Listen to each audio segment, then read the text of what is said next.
diving. Hope comes and stops us in our tracks.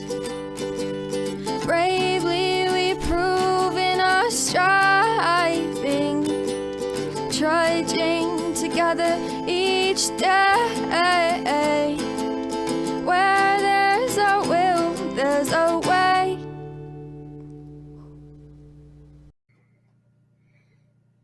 I'm not sharing it anywhere, so this is it. I don't like to inundate all the other groups with all my videos and stuff. I don't think that's very nice.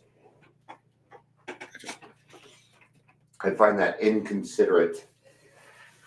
All right. And I do hope people show up, because this one I don't know that I want to.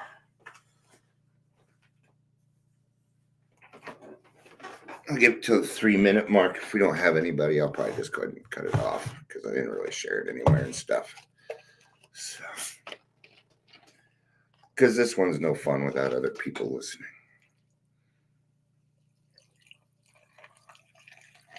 So, and give me your ideas. I came up with an idea because, see, when I first started AA, until you had 30 days, you weren't allowed to talk. And I never really liked that rule, because I feel like newcomers do need to get, yay, we got some people showing up. We got newcomers coming in, right? And it's hard, and you really do kind of need to talk. Some of them do want to talk. So this is kind of what I'm thinking for the meetings. And tell me if I'm full of shit, if I'm wrong on this. But this is what I'm thinking is a newcomer can't speak at the meeting for the first 2 weeks. But we are going to give them a sober buddy or a sponsor immediately. So in other words, they're not going to leave that Zoom room. They're not going to leave the in-person meeting until I know that they're connected with somebody. Right? So that way we can fill them in. Or after the meeting, we can hold another 15-minute meeting in another room. We can make a breakout room for them on, and we can talk with them. Let me know what you think of that idea. Is it silly? It might be off kilter. I'm going to run it by a few people, see what they say. Of course, I got to run it by Amber. She's the other manager. Welcome to the Daily Trudge. My name is Dion. I'm going to be talking about my childhood. I didn't grow up in the system. I was a part of the system from 14 on. Okay. If you're here, please say hello, whether you're watching the live or the rewatch. And then, of course, I want to preface this first a little bit, and with the fact that, my parents did the best job that they could. Okay. I was out of control. I was out of their control. Okay. So my mom quit drinking. And before that, I kind of done a lot of the stuff around the house. I'm not going to go a lot into it. I just cooking, help to, pay bills and stuff. Right. So when my mom got sober, she wanted to take back over the house. I don't blame her, right? That's her job. But I've been doing it for so long that, I'm going to be honest, I got a little pissed. I got a little upset. Okay.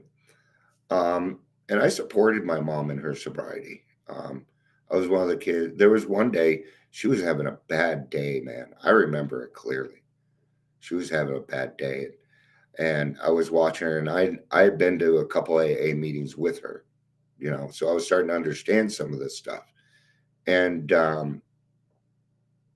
I picked her up, put her over my shoulder. I was 14.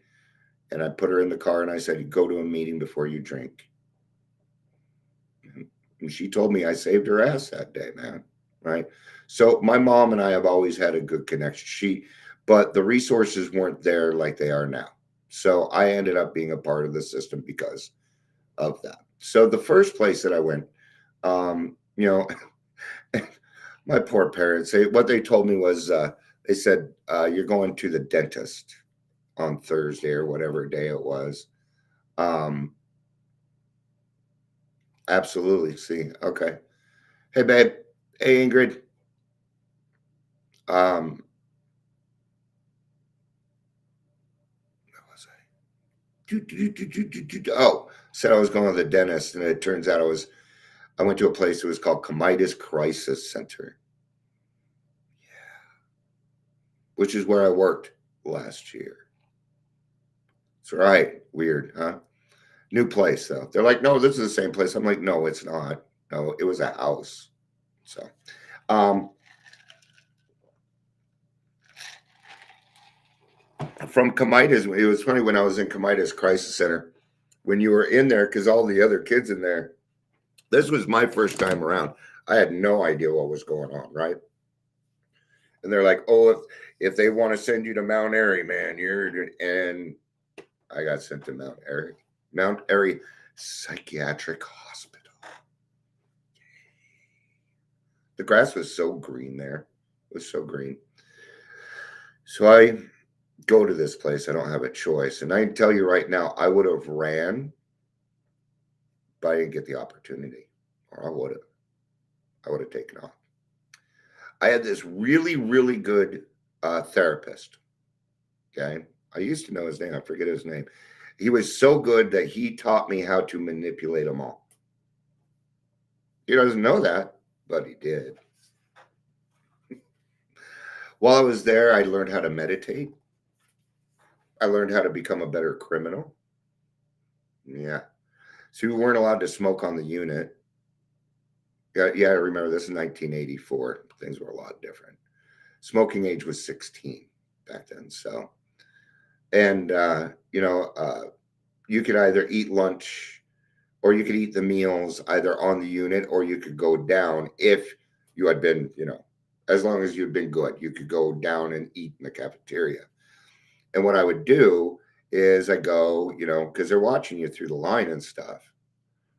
But what I would do is I'd be like, I'm going to go get some more Jello. I'm going to go get that. And I'd go over and they could see me, but I'd walk by ashtrays and I'd grab these, okay, because I keep an eye out and I'd grab these cigarettes, put them in my pocket. Then we went back upstairs. I would go in and take a shower. And I used a blow dryer back then. And what I did is I took the sides apart, turned on my blow dryer, and I'd light my cigarette through my blow dryer and turn on the fan, take a really hot shower. I never got caught once. Didn't get caught once. Anyway, so eventually I did get out of Mount Airy Psychiatric Center, went back home. I think I was there 3 months.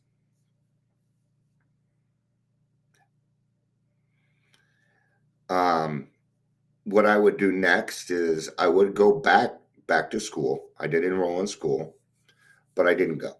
I didn't really attend. I went there to meet up with people so we could go party. That's what I did. And then at one point I decided to run away to Beloit, Kansas. Please don't ask me why. I don't know why. Why do you run away to Kansas? I don't fucking know. But I was hanging out with this kid who was a very, very bad influence. I was a bad influence, but this guy was, whoo! I mean, so on the way to Kansas, we ran out of gas. We'd have to gas and go. And we did a lot of illegal stuff to get there. We get there, and then we break into his grandparents' house, steal liquor and the Cadillac. But I guess his grandparents were used to this, so they didn't call the cops on us. Weird. Right? So I learned how to drive he let me drive some, and I got to drive a Cadillac on it. Man, that was... So anyway, I don't remember much of it. The first night we were really there, we had that bottle, and I put down a good portion of it, and I blacked out for 2 or 3 days. I don't know how long. I woke up, and I was soaked from head to toe in urine. I was laying on a bed. There was a huge gash on my head, and boy, did I feel horrible. Now, what a dangerous place. I didn't know this person or any of these people. Anything could have happened. They could have taken my life right then and there, and really nobody would have known. Okay. Now, don't tell me that mothers can't find people. My mother found me in fucking Beloit, Kansas in 1984. Found me, right? We were out shooting shotguns in the back, and the cops show up and say, "Hey," and I had to go wait in a jail cell and until my parents got there to pick me up. I went back, and from there I would run again, and the police picked me up, and this time I went to Gillian Youth Center. My parents said, "Nope, don't bring him back here." So, even though running away is not, it's running away from home is not a crime. Okay? Or at least I don't know if it is now, but back then it's not like you got charged for running away. You didn't. Okay. By this time, I was kicked out of my district. The school district, just not Heritage High School, but the whole district said, "We don't want you anymore." Okay. But I didn't, that would be the end of schooling for Dion. I mean, there's schooling and in group homes. 2 + 2 is 4. I spent most of my time in group homes high and drunk. It's so easy to get weed. It was so easy. All I had to do was ask the guy next door when I was in a Arapaho shelter. Okay. Our windows were about 10 feet apart. I'd throw him money. He'd throw me my weed. And I'd be in the window of the group home. So I would sneak out at night. They wouldn't know. I mean, it was just like living at home half the time in some of these group homes, right? And at this point, I wouldn't go back. I wouldn't go. I think I went back again for a little bit. And I would go in and out.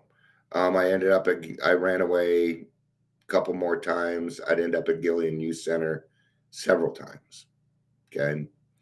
And there's a lot of escapades and stories that are kind of funny, and some of them I'll tell you some someday. And like the Adolescent Family Institute of Colorado, that's actually a really good example. Because see, what we had here was two opposing forces with me, but the left hand wasn't talking to the right hand, and I decided I was in a Arapaho shelter. They're going to send me over to Gemini shelter. And I told them, "No, I don't want to go. I just want to stay here. I'm fine here. Why do you need to keep moving me around?"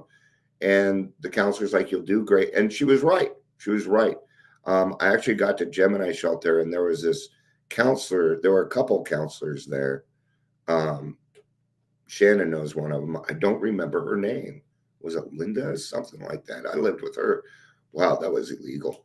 But anyway, these people helped me decide that I wanted to get my life back in order. And so I tried very hard. I worked very hard. Okay. I was going home on weekends. I was doing what I was supposed to at home. I was always on time. I was accountable. My grades were fucking phenomenal because I'm really smart. Okay. But they made the decision to send me. If at any point in that area that they could have gotten me, it would have been right then. And I tried to tell them. I'm like, "Mom, no, I need to come home." Okay. I either need to come home or you need to emancipate me. One of the two. But don't send me there. I'm doing very good. And they sent me there anyway. Well, I had just worked my ass off for all this freedom. Bam, taken away. How do you think I felt? I'll tell you how I felt. Fuck you. That's how I felt. Fuck you. And I tried to run the first night. First night. I'll make this part short. Nah, who knows? Yeah, right. So I tried to run the first night. Next day, they're like, "You can't go play football because you tried to run." And then they put a shirt on me that said property of AFIC and took all my shit, right? So I'm doing chores all day, and they only watch you half the time. And I'm going around. What I'm doing is I'm looking for my clothes, because if I can find my clothes, All I need is a different shirt, and I'm fucking out of there. For gates wide open. Couldn't find them. But what I did notice was this whiteboard of the things that we were getting ready to go do. And one of them was white river rafting. And I said to myself, there's a little note there. Remind parents to bring tents and sleeping bags. I'm like, oh. Number one, I want to go white river rafting. Number two, they're going to give me everything I need to go on the run. So we go white river rafting, We come back. It's the 4th of July. Okay. And I have been, because you got to remember, it was 14. Now I'm 16. Okay. And I'm treatmentized, man. I'm treatmentized by this time. Okay? I know the words to say. I know what you want to fucking hear. And I blew so much smoke up their ass, it was ridiculous. I was the Boy Scout of that place. And I did that on purpose because I knew, we trust Jan, so I can do whatever. No, you can't trust me. Okay. People say I'm not patient. Fuck you, I'm not patient. Now, the trick is when you run, what you need to do is you need to convince somebody else to go with you. Because if you do that, they won't take you back. Whee! So I convinced this idiot to go with me. He wanted to run too, right? So it's 4th of July. It's a shit show, which is exactly what I want. Everybody's having fun, right? So we chow down and it's chore time. I had garbage duty. I made sure I had garbage duty. Nobody wanted garbage duty, so I signed up for it. I'll take it. I don't mind doing it. Okay. No, it was part of my escape plan. Before we all go to dinner, everybody leaves and we knock out the bedroom, the bathroom screen, and we take all of our stuff and we put it out the window, right? So we just grab it. And I take a blanket and I put it out there. Well, dinner's over. We're doing chores. And I've got I got this bag. I'm like, hey, can you come help me? And I asked the guy that's going to run with me, hey, can you come help me with this? Yeah. And, we're working together. They like, oh, it's so great. It's so great. So how's everything going with you? Blah, blah, blah, blah, blah. And everything's good with you. And da, da, da, da, da. And they're over here. We take out the trash. We grab our stuff. I take the blanket. I put it over the fence because it's a barbed wire fence. We hop over the fence. There's the trail right across, and we were gone. I was gone for 3 months. Okay. Now, from my understanding, and I can't remember the actual time, so I'm going to go with an hour, but I think it was actually 2 hours before they figured out that we were gone. See, all that trust I had built was intentional. I had become very dangerous. See how easy it was for me to manipulate people at 16. Okay. I would go back there later when I was 33, 34. I was a phone technician. And they had a phone that was down, and I worked on that system. And I walk in, and I talked to the lady up front. And I said, hi, I'm Dion. I'm here with Teleco. And she's looking at me. And see, my last name back then was Bates, but it's Miller now. No, they were making me go by Miller then. They were making me go by Miller by then. And she's looking at me. And I said, I used to be a client here. She's like, you're that Dion. You're that Dion. It still fucking remembered me. I was a national institution at that place. Okay. I bet those therapists got better. I tell you now, I doubt many people ran soon after that. Okay. But see what it taught me. Okay. And during those 3 months, I would actually live in my own bedroom for about a month. Then one night I was sneaking in and I had a long day. My brother was still up watching David Letterman. I figured, you know what, I'll get the screen off the window at least so I don't have to. But he heard me, called the cops, and that night I went back. After that, I got emancipated. Okay. So what did this do? What did all this do? Well, by the time I was 18, I was living on Skid Row, right? So yes, I learned a lot of things, but what I didn't learn was really how to live life. Okay? To this day, there's certain things that I do because I was locked up. Number one, I eat very quickly. I eat fast. I can't help it. Okay. Why? Because if you don't eat fast, the bullies are going to come along and take your fucking food. Okay. That it actually happens. Okay. Or, okay, that's jail. Or if you're in a group home, you don't get seconds. That's why. And it's very unhealthy to eat that way. Why else do we eat that way? Because there's no security. See, to us, that might be our last fucking meal. We don't know. We're part of the system. Our day is mandated by them. Period. We don't get freedom. We don't get freedoms. Right? So when you earn those freedoms and then they can just take it away from you in a flash because they want to move you somewhere because it's more convenient for them, it really does a disservice to people. I shower very quickly. Do I need to explain why? No, I don't. Right? See, in those places, if you don't watch your back, they're gonna fuck you up. Right? When I go places and sit down, I sit with my back against the wall. I actually prefer sitting in corners. Why? Because I can see the whole thing. I need to see everything. Right? What is this? It's a survival set. It's my survival set, man. I had to learn how to survive. I went from being, a skinny white boy from white suburbia to playing around with the Crips and Bloods, man. You know? Oh, good for you, Tanya. I don't know that I know Tanya. I probably do know Tanya. Tanya from Tanya that moved to Kansas or Missouri or whatever. Huh, awesome. Cool. Thank you. I love you. I was just finishing up. Right. Um, there's a lot of things. I get protected when it comes to bullies. Whew, I don't tolerate them. I don't do a very good job when it comes to bullies.